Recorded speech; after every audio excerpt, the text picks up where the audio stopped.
갈릴리 영상을 한번 보겠습니다. 이스라엘.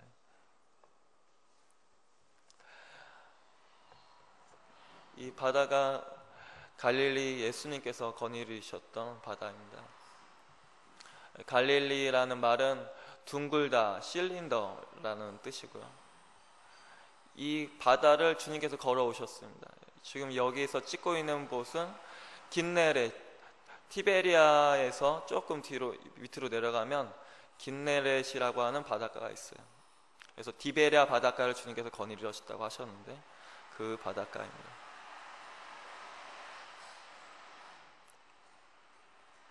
저 뒤쪽에 보이는 것은 골란공원, 바산이고요.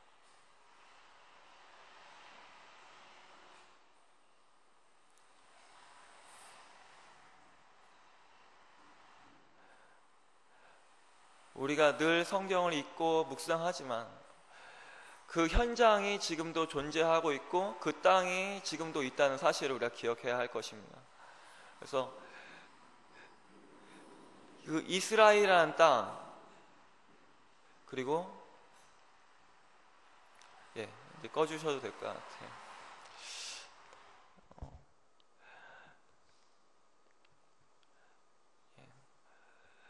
그냥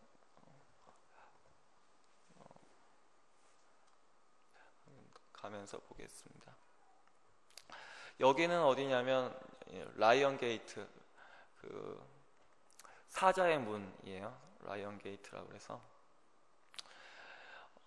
그 이쪽 왼쪽으로는 이제 성전이 있고 오른쪽으로는 베데스다 연못이 있어요. 그래서 예수님께서 이 안으로 들어가셔서 베데스다에 있는 그 38년 된 병자를 일으키셨죠.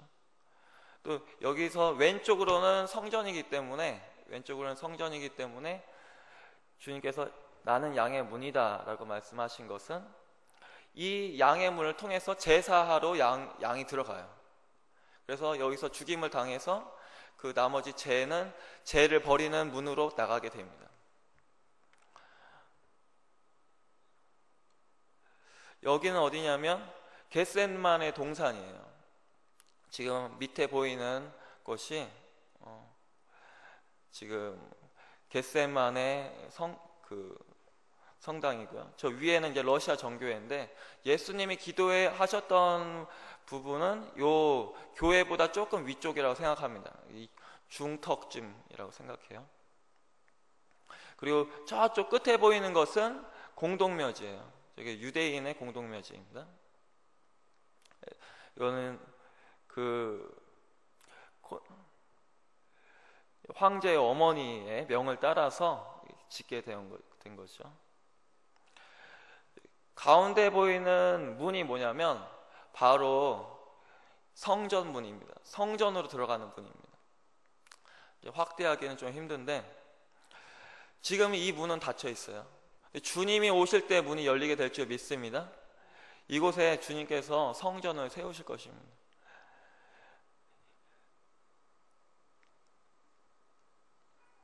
이곳은 어디냐면 이 공동묘지예요. 공동묘지.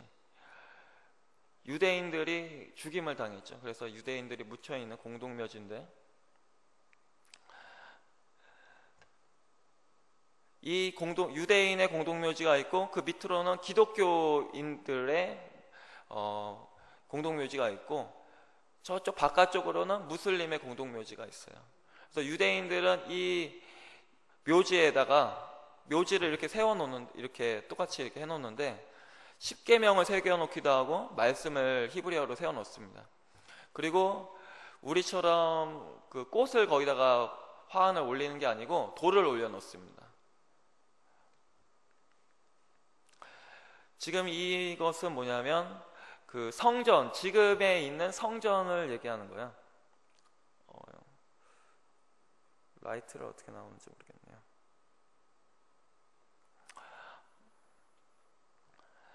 여기서 보면 문이 하나, 둘, 셋, 넷, 다섯, 여섯, 일곱, 여덟 개의 문이 있는데 이 중에서 지금 저희가 본 그 라이언 게이트와 성전의 문을 제외하고는 다 예수님 시대에는 없었어요.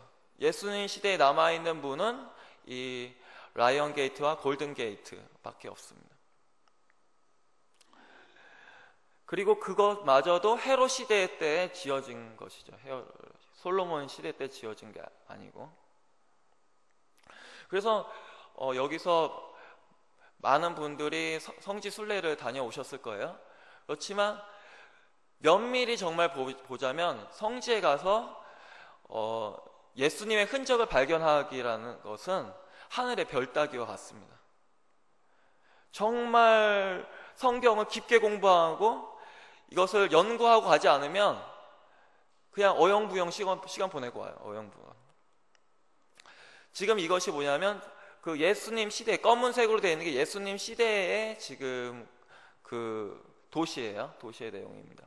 그래서 성전이 있고요. 저 끝에 보이는 요 끝에 보이는 것은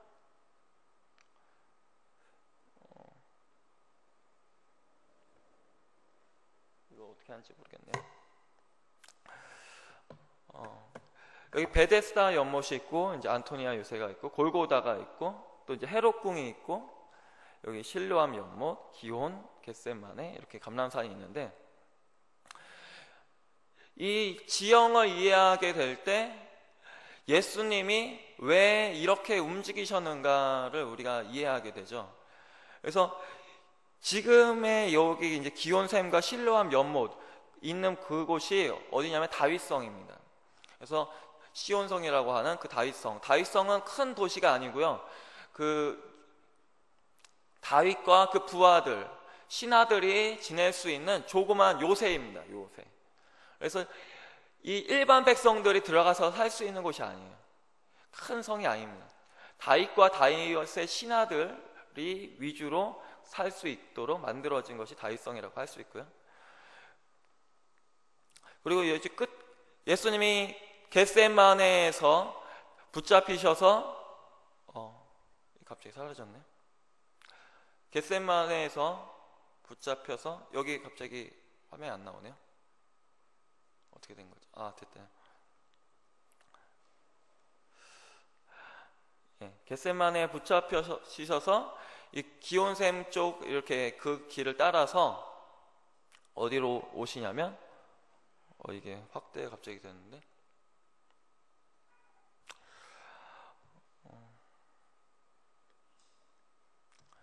예. 그 대제사장 가야바와 안나스의 집으로 가죠. 그리고 헤롯의 궁에 갔다가 또 안토니오 요새 이쪽에 누가 있었냐면 누구죠? 갑자기 이름이 생각이 안 나네요. 빌립 누구에게 고난받았다고 했죠? 빌라도. 빌라도. 예, 필라테스. 예, 빌라도에게 이제 가서 거기서 이제 채찍질 교회라는 교회가 있어요. 거기서 채찍을 받으시고 그 전에 하루는 이제 감옥에 있으셨어요. 여기 안토니아 성 안에 그 감옥이 있어요. 예수님이 갇히셨던 감옥이 보존되고 있습니다. 그래서 예수님께서 골고다로 향하시는데 이 골고다라는 곳이 의견이 분분합니다. 그러니까 옛날에는 이 골고다가 성 안에 있지 않았어요. 옛날에는. 그래서 골고다가 지금 표기하고 있는 이쪽에 있을 것이다 라고 해서 이제 지은 건물이 있고요. 또 다마스쿠스 게이트를 넘어가서 그쪽 위에 예수님 무덤 근이라고 하는 가든 툼이라고 하는 그곳에 예수님의 그 십자가 골고다가 있다 그렇게 주장하시는 분들도 있습니다. 넘어가겠습니다. 여기는 요단강이에요. 요단강이 이제 바로 들어오는 곳이고요. 지금 제가 같이 이제 사진을 찍었는데 여기 검은색 흑인처럼 보이는 친구는 이제 무시라고 하는 친구인데 이토피안 유대인이에요. 이티오피안. 여기 그리고 바로 옆에 가운데에 있는 친구는 바로 러시아 유대인이에요. 러시아 유대인. 그리고 여기 밑에 있는 분은 어디서 왔냐면 프라하에서 온 유대인이에요. 유대인들이 굉장히 여러 곳에 여러 지역에 있다. 그러니까 여기는 어디냐면 이제 스위스 바젤입니다. 스위스 바젤에 맨 처음에 이스라엘 국가를 만들기 위해서 회의한 그 장소예요. 그래서 여기 보면 그 장소가 지금 카지노로 쓰여지고 뭐 음악회도 하고 막 그러는데 거기에 이렇게 써져 있어요. 여기가 시오니즘을 계획한 사람들이 여기를 한 것이다. 여기 보면 이것은 이제 이스라엘에서 나오는 그 지도입니다.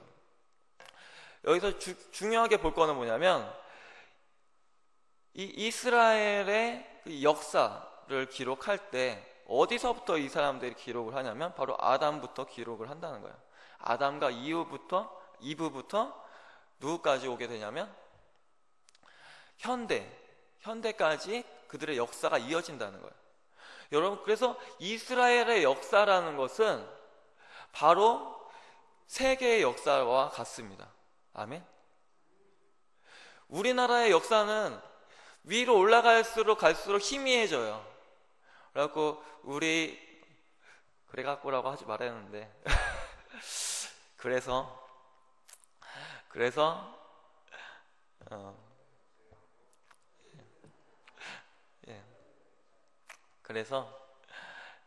이스라엘의 역사를 알게 되면 세계의 역사를 알게 되고 세계가 어떻게 움직이는가 알 수 있게 되는 것이죠. 그런데 지금 있는 이스라엘이 있는데 우리가 관심을 갖지 않으면 성경과 우리가 굉장히 동떨어지게 설교할 수 있다는 거예요.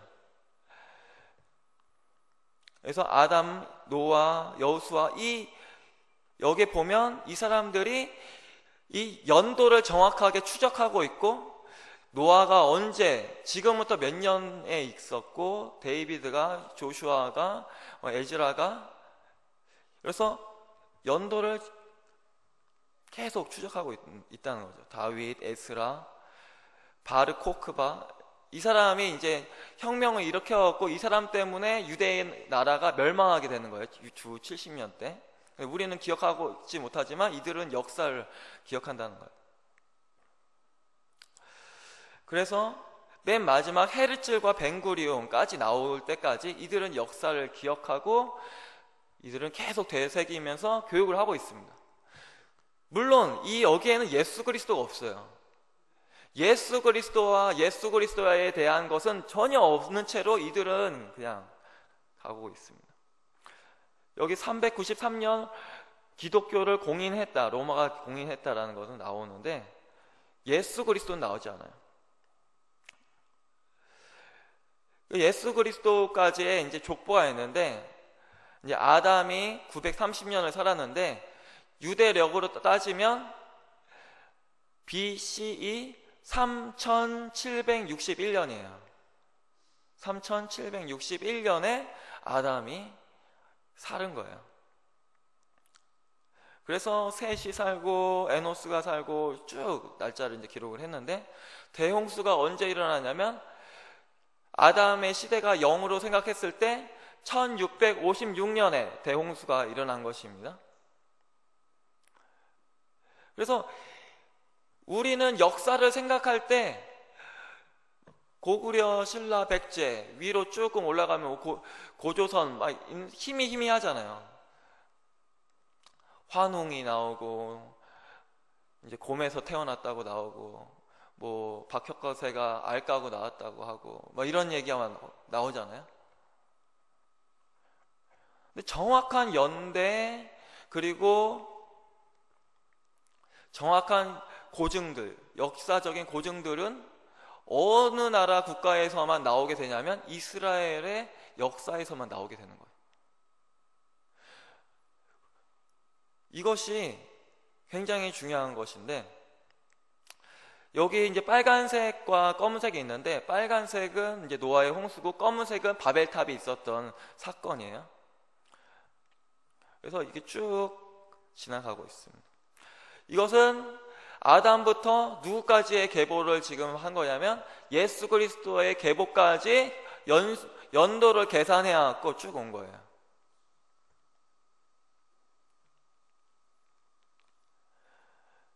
그래서 1440년이라는 것은 모세가 이제 출애굽하고 말씀을 기록하고 그런 시대죠. 거기서부터 멸망하기까지. 여기는 넘어갈게요. 그래서 이 기록을 보면 기록이 쭉 해서 시계추와 같아요. 시작점이 있고 그리고 그 시계가 끝으로 가고 있는데 끝이 있는 줄 믿습니다. 아멘. 하나님의 시간은 태초부터 지금까지 정확하게 돌아가고 있는데 시간을 정확하게 모르는 건 뭐냐면 우리가 모르고 있다는 거예요. 하나님은 역사적으로나 아니면 현재적으로나 미래적으로나 주님이 움직이는 그 시간은 정확하고 주님이 그것이 계획대로 하나님의 계획대로 움직여 온다는 것이에요. 그런데 그것을 얼마나 깨닫느냐에 따라서 하나님과 깊게 사역을 하느냐, 그것을 못 깨달으면 하나님과의 계획과 상관없이 내가 일할 수 있다는 것이에요. 그것이 굉장히 중요한 것입니다. 이렇게 시간들을 계산을 하고 언제 살았는지, 그 시간을 계산하면 어떠한 것들이 알게 되냐면 예를 들면 이런 거예요. 여기서 보면 온니엘이라는 사사가 있고 에우시라는 사사가 있어요. 그 사이에 뭐가 있었냐면 모압과 에글론이 이 압제를 합니다. 근데 룻의 연대에 나오지 않아요. 근데 이 사이에 기근이 있었어요, 이스라엘에. 그래서 1294년에 BC 1294년에 나오미가 모압으로 간다는 거예요. 10년 동안 있다가 다시 돌아오는데 1284년에 베들레헴으로 돌아온다는 거예요. 우리가 알 수 없는 것이 역사적으로 이렇게 기록을 하다 보면 보아스가 그리고 룻이 이 시대에 살았구나. 이 사람의 배경과 그리고 이 사람들이 무엇을 가지고 왜 이 사람들이 떠나게 됐는가. 모압에 압제가 있었구나. 이 사람들이 떠날 수밖에 없는 상황이었구나. 이 사람들이 그냥 떠난 게 아니구나. 세상이 좋아서 그냥 떠난 게 아니구나. 이런 것을 알 수 있게 된다는 거죠.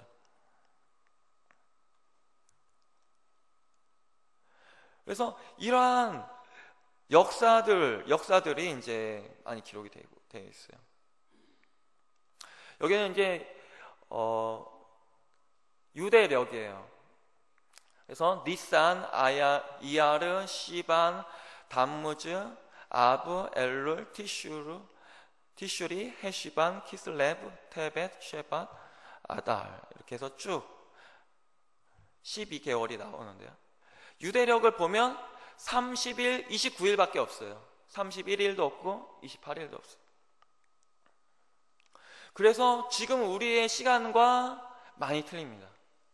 그리고 유대력의 시작이 되는 로시 하샤나는 언제냐면 10월 2일이에요. 이번 연도 10월 2일. 그러니까 우리가 시작하는 신년과 유대력이 시작하는 신년이 다르다. 그런데 예수님은 무엇을 기준으로 해서 사셨냐면 유대력을 기준으로 해서 사셨어요. 그래서 예수님의 사역을 이해하기 위해서는 유대력을 잘 이해를 해야만 예수님이 어떻게 사셨고 왜 그 시간에 그때 갔는지를 이해할 수 있게 된다는 거예요.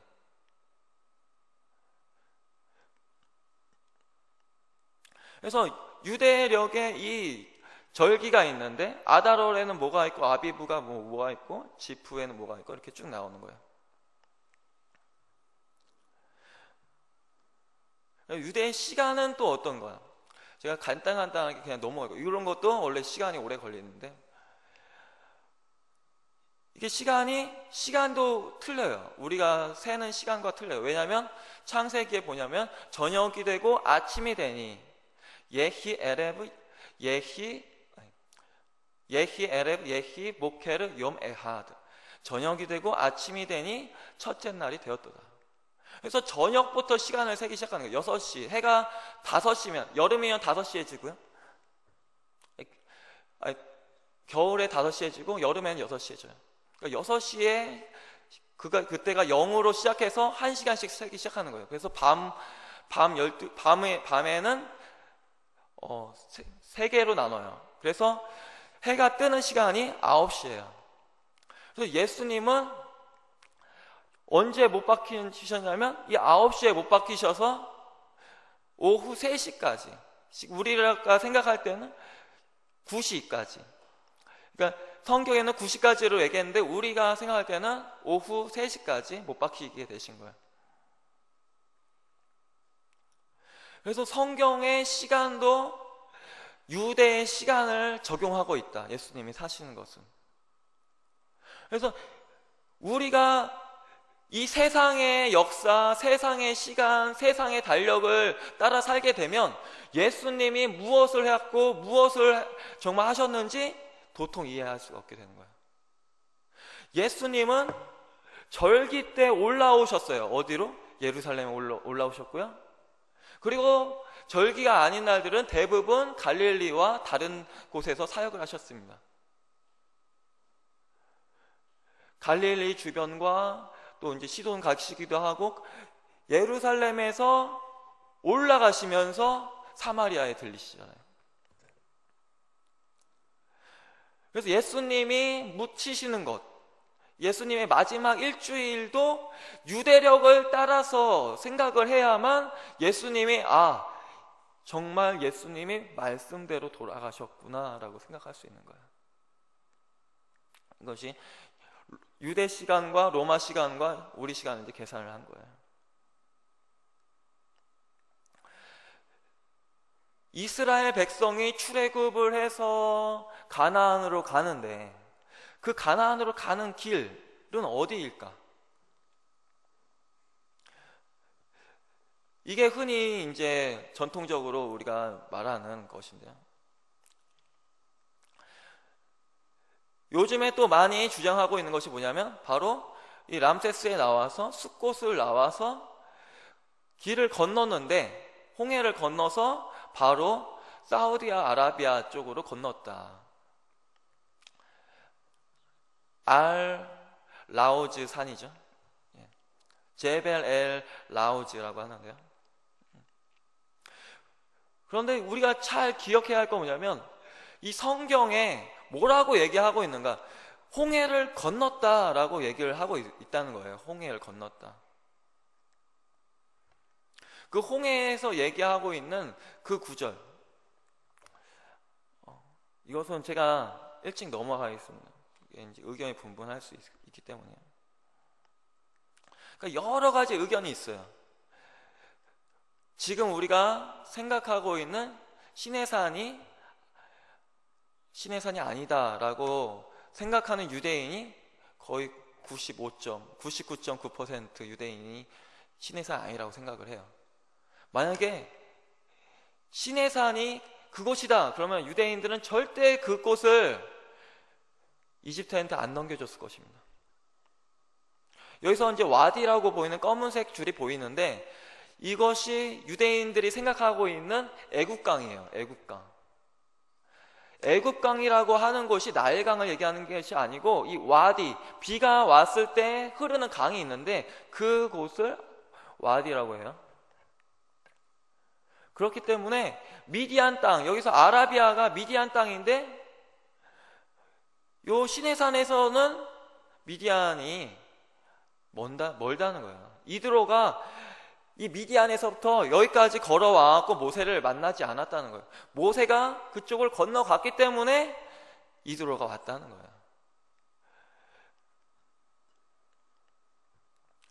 여기서 보면 이 시내산에 올라가면 목사님들이 얘기하는 것이 와, 높다. 와, 멋있다. 정말 이렇게 힘들게 올라갔구만. 모세가 정말 올라가는데 힘들었겠다. 그리고 내려오십니다. 나머지를 발견하지 못해요. 나머지.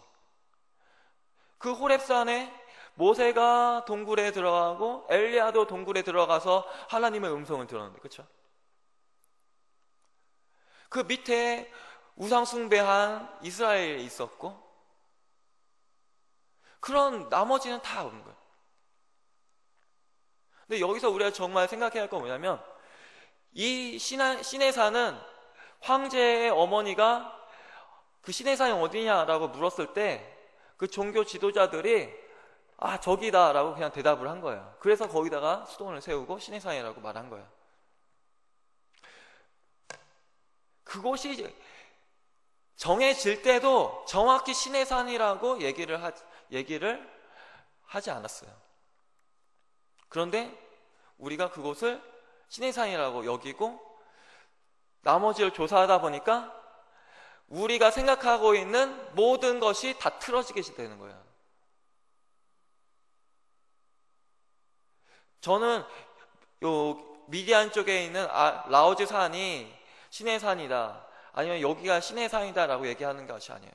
그것보다도 더 중요한 사실은 뭐냐면, 우리가 진리라고 잘못 알고 있는 것을 우리가 그렇게 고정해버리면 그것 때문에 다른 진리들도 다 구부러질 수 있고 왜곡되고 다 어그러질 수 있다는 사실을 깨달아야 된다는 거예요.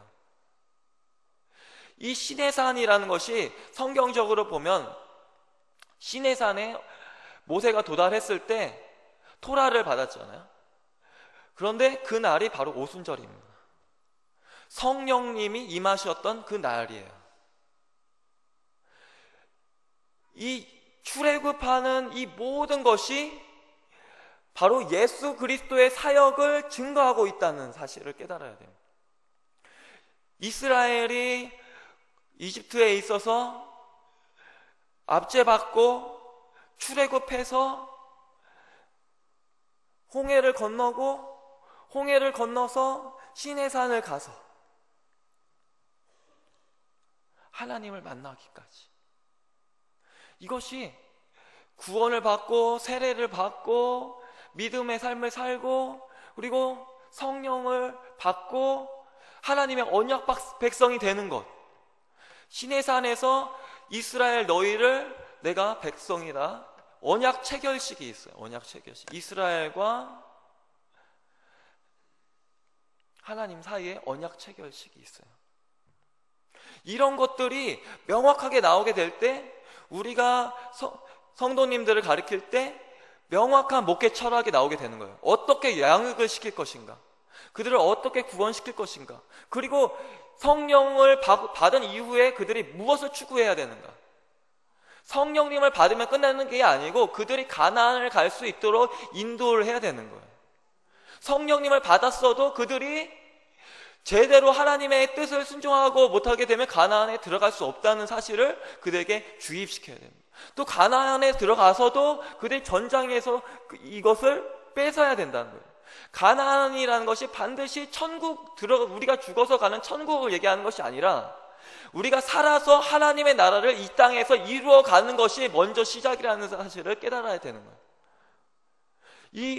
이것이 구약에서부터 나오고 있고, 이 구약이라는 것이 바로 뭐냐면 연극하기 전에 총 연습을 하는 것과 같아요. 연극하기 전에 막 배우들이 총 연습하잖아요. 드레스 리허설이라고 하잖아요. 그런데 그것은 본 대회가 아니에요. 본 공연이 아니에요. 예수님이 본 공연인데, 예수님의 공연을 예수님이 진짜 주인공이고 예수님이 진짜 참 빛이고 진리고 부활이고 생명인데, 그 예수님을 나타내기 위해서 이 이스라엘 백성이 무엇인가 하고 있는 거예요. 주님을 나타내기 위해서 연습하고 있는 거예요. 그래서 예수님이 나타났을 때 이들이 깨달으도록 주님께서 그들을 태초부터 이끌고 계신다. 이 사실이 우리가 깨달아야 되는 진리인 줄 믿습니다.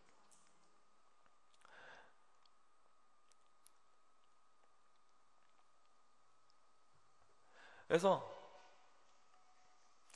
여러 가지, 여기에 이제 아카바만에 이제 유물들이 발견이 됐죠. 애굽에서 뭐 병거랑 막 이런 것들이 발견이 됐기 때문에 이쪽이 더 확실하다라고 이제 이야기하고 있는 거예요.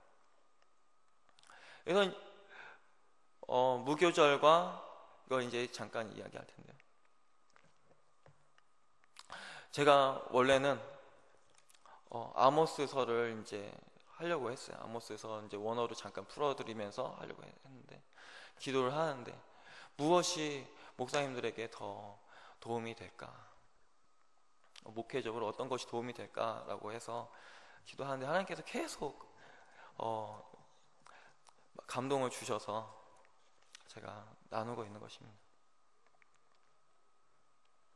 예수님은 6월절 날 돌아가셨습니다. 6월절 날 돌아가시고, 이 초실절이라는 것이 뭐냐면 부활절이에요. 초실절을 퍼스트 프루트, 레시트라고 하죠. 레시트. 첫 열매를 드리는 날이에요. 첫 열매를 드리는 날. 그 첫 열매를 레시트라고 그래요. 이 레시트라는 단어가 어디 나오는가 하면 창세기 1장 1절에 나오는 단어예요. 베레시트 바라 엘로힘 에트 하샤마이 웨 에트 하아레치 웨 하아레치 하에타 토후 와보 웨 호식 알페나 테후. 하나님이 천지를 창조하셨다. 거기서 시작, 태초에라는 말이 이 레시트예요. 이 레시트라는 말이 초실절이고 부활절이고, 예수님이 부활의 첫 열매인데, 창세기 1장 1절을 잘 보면 뭐냐면, 하나님의 뜻은 뭐냐면 예수 그리스도 안에서 천지를 창조하셨다는 뜻이 되는 거예요. 이 창세기 1장 1절이. 하나님의 말씀이 엄청 깊다는 사실을 깨달아야 돼요.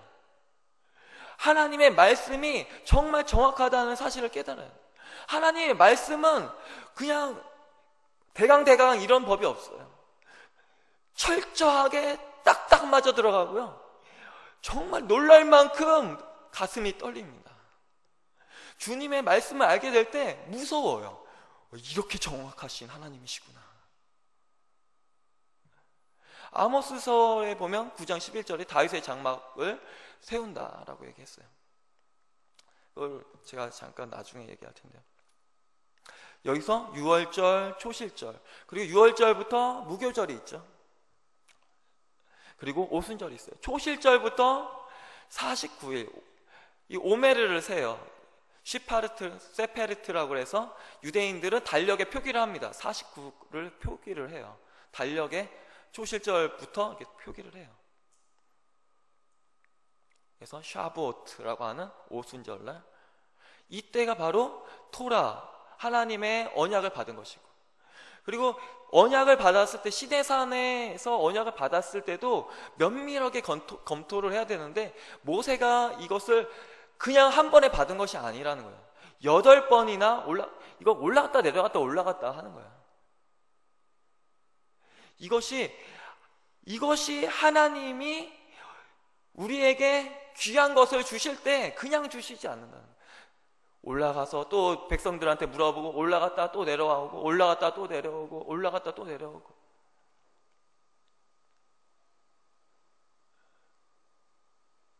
지금 여기 엘룰인데요, 나팔절에서부터 대속절, 장막절, 그러니까 우리가 기억해야 할 가장 중요한 절기는 뭐냐면 6월절 절기와 이 장막절 절기입니다. 6월절과 장막절 절기예요. 6월절에서부터 시작되는 게 뭐냐면 6월절, 그 다음에 초실절이 있는 것이고요, 그 다음에 무교절이 있는 것이고요, 6월절부터 초실절부터 또 오순절이 있는 거예요. 그래서 이것이 한 세트의 절기예요. 그리고 로시아샤나가 이제 나팔절인데, 나팔을 부는 날이죠. 그 달에 티슈리월 10일 날 이 대속죄일이 있어요. 대속죄일이 있고, 그 5일 뒤에 장막절이 있죠. 그래서 메시아닉 주들이 주장하고, 돌아오는 유대인들, 랍비들이 주장하는 게 뭐냐면 이 장막절에 예수님이 태어났다라고 주장을 하고 있는 것이에요. 제가 이 말을 하기가 굉장히 겁나요. 그런데 이들이 주장하고 있는 것을 사실대로 저는 전달을 하는 것뿐입니다. 그리고 엘룰, 이 대속죄일까지 어떤 일이 있었냐, 이 모세가 시내산에서 40일을 있었어요. 40일 있다가 내려온 날이 언제냐면 대속죄일이에요.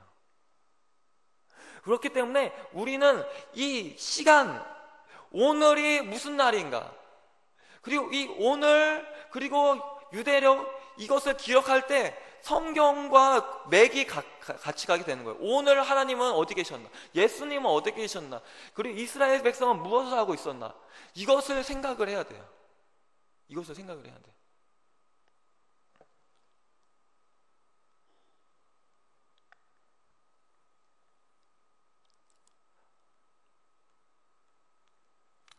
예, 넘어가겠습니다. 이제 6월절을 이제 간단히 제가 장막절 설명을 할게요. 여기 이제 누가복음 1장 5절을 중심으로 해서 그렇게 생각을 하는 것입니다. 아비야 반열에 제사장 한 사람이 있으니 사가랴고요. 아내는 엘리사벳이.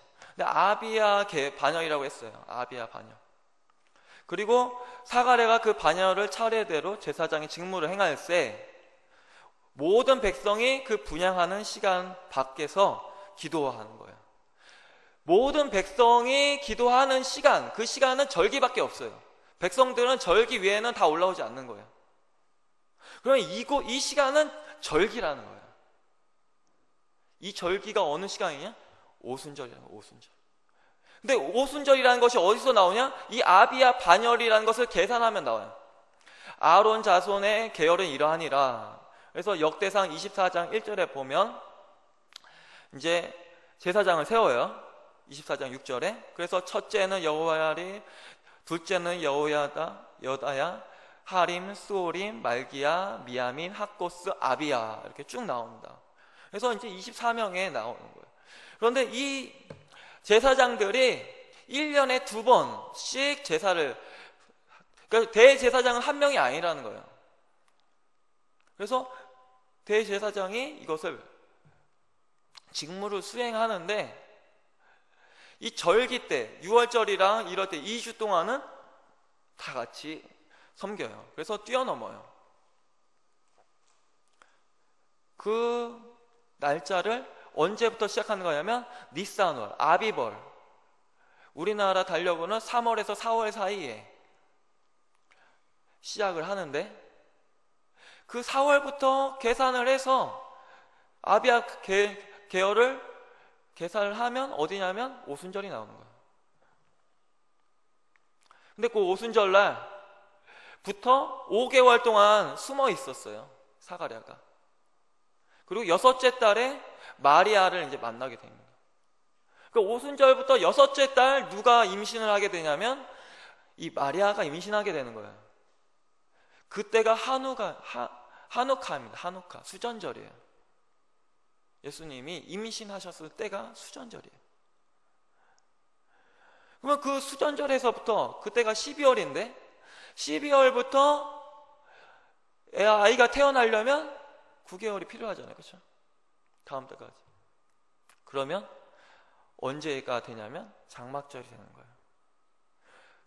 예수님이 태어나셔서 했던 그 행동들, 그 절기 때 하는 행동들이 뭐냐면 장막절날 하는 행동이에요. 예수님은 어디서 주무신 거냐면 장막에서 주무신 거예요. 수코트.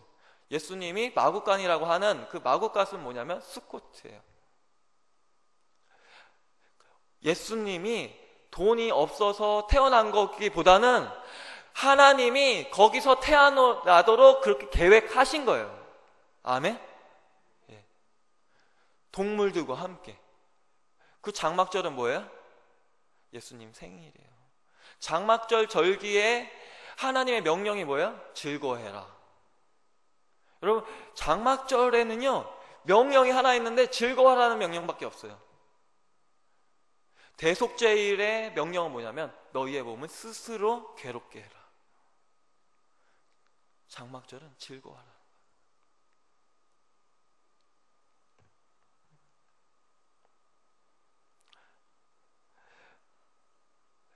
제가 여기까지 나눌 텐데요.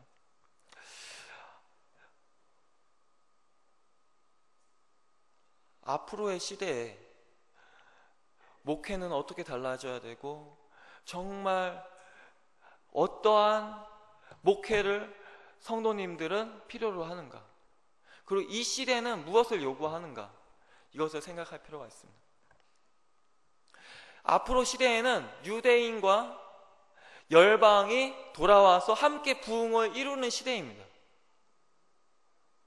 단순히 이제껏 왔던 그 똑같은 것을 답습하는 시대가 아니고 지금 시대에 엄청난 말씀의 회복들이 이루어지고 있다는 사실을 깨달아야 돼요. 특히 어디에? 이스라엘에. 이스라엘 사람들이 이 구약을, 자기의 역사들을 알고 있는 사람들이 돌아오기 시작하면서 이 말씀들을 파헤치기 시작하는데, 우리 이방인인 우리가 알지 못하는 것들을 이들이 파헤치고 있는 거예요. 깨닫고 있는 거예요. 앞으로의 엄청난 부흥이 있을 것인데, 근데 유대인과 우리의 이방인, 모든 열방이 하나님께 나아가려면 가장 중요한 게 뭐냐면 말씀의 회복이 필요한 것입니다. 말씀의 회복이 필요한 것입니다. 그래서 지금 이 시대의 목회에 가장 중요한 거냐면 말씀에 깊이 들어가는 것이 가장 중요한 것이에요. 말씀이 깊이. 여러분, 왜 이단들이 넘쳐납니까? 왜 이단들이 막 있는데 교회들은 속수무책으로 당하고 있습니까? 제일 중요한 것은 말씀이 우리가 깊게 들어가지 못했다는 거야. 아멘? 이것뿐만 아니라 회복되어야 할 말씀들이 엄청 많아요. 그런데 이단들은 조금만 알아갖고 그걸로 막 오도해갖고 그러니까 사람들을 막 끌어가는 거야. 명확하고 정확한 하나님의 무호한 말씀을 강단에서 외치게 될 때 이단들에게 넘어가지 않는 줄 믿습니다. 이단들과 싸웠을 때 이단을 박살낼 수 있는 말씀이 강단에서 선포되어야 되는 거예요. 그러기 위해서는 우리가 더 처절하게 기도하고 말씀 가운데 더 깊이 들어가고 말씀을 그냥 대강대강 보면 안 돼. 우리가 이스라엘에 가서 성지순례 갔을 때 그냥 먹고 마시고 아 좋다 하고 그냥 오면 안 돼요. 이스라엘 가서 성지순례 하게 될 때 지금 모든 성도들도 다 해외 여행하는 시대예요. 그렇죠? 방학하면 중국 갔다 오고요, 미국 갔다 오고요, 호주 갔다 와요. 우리가 좀만 노력하면 이스라엘도 충분히 갔다 올 수 있어요. 그런데 우리가 깊게 하나님과 씨름하면서 하나님의 말씀을 정말 받아갖고 하나님이 정말 원하시는 그 계획 안에 들어가야 될 줄 믿습니다. 주님과의 친밀한 시간 가운데 들어가지 못하면 이 시대에는 정말 쓰임받기 힘든 시대가 오고 있습니다.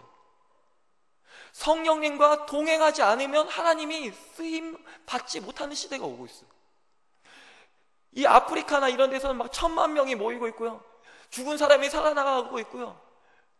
여러분, 근데 아프리카 사람들이요, 이스라엘에 제집 드나들듯이 그렇게 많이 와요.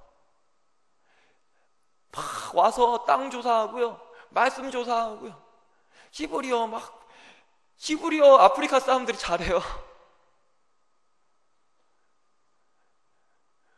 우리가 선진국이다, 우리가 조금 잘 산다, 우리나라에 여의도 수목원교회 큰 교회가 있다, 세계에 우리는 선교의 1등 국가다. 여러분, 그런 자긍심 버려야 됩니다. 지금 다른 나라들이 우리나라보다 더 선교 많이 하고요, 더 부흥 많이 하고요, 더 전도 많이 하고요, 더 기적 많이 일어나고요, 더 말씀 많이 읽고요, 더 기도 많이 해요.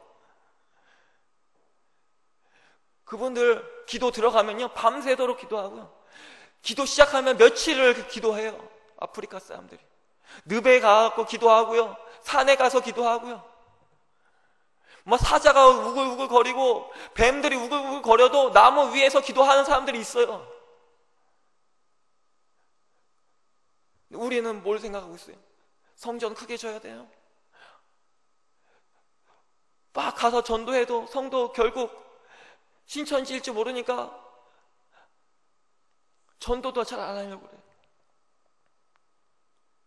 여러분, 하나님의 시간은 명확하게 걸어가고 있고 계속 흐르고 있고, 주님은 주님의 계획하신 명확한 때에 오실 것입니다. 언제일지 모르지만 지혜롭고 슬기로운 여인은, 지혜롭고 슬기로운 처녀, 신부는 주님 오실 때를 예비하고 주님의 오는 시간을 알게 돼 있어요. 알게 돼 있어요. 그것은 친밀함 가운데로만 들어가야 됩니다. 친밀함, 주님과의 친밀함 없이는, 주님과의 친밀함 없이는 우리가 아무것도 할 수가 없어요. 저희가 말씀을 마치겠습니다. 더 나눌 이야기가 많이 있지만 시간이 한계가 있고, 또 많은 분들이 또 목회하시는 저보다 훨씬 더 훌륭한 목사님들이시니까 제가 부족하지만 후배된 입장에서, 그리고 이제 막 시작하는, 목회를 시작하는 후배로서 말씀을 드립니다. 우리는 하나님을 예배하는 예배자이잖아요. 우리 찬양 한번 하고 주여 한번 크게 부르짖고 기도했으면 좋겠습니다.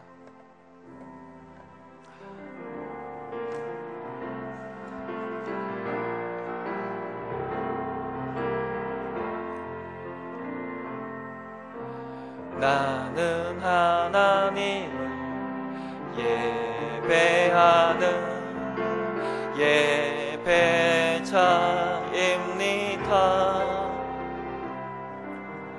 내가 서 있는 곳 어디서나 하나님을 예배합니다.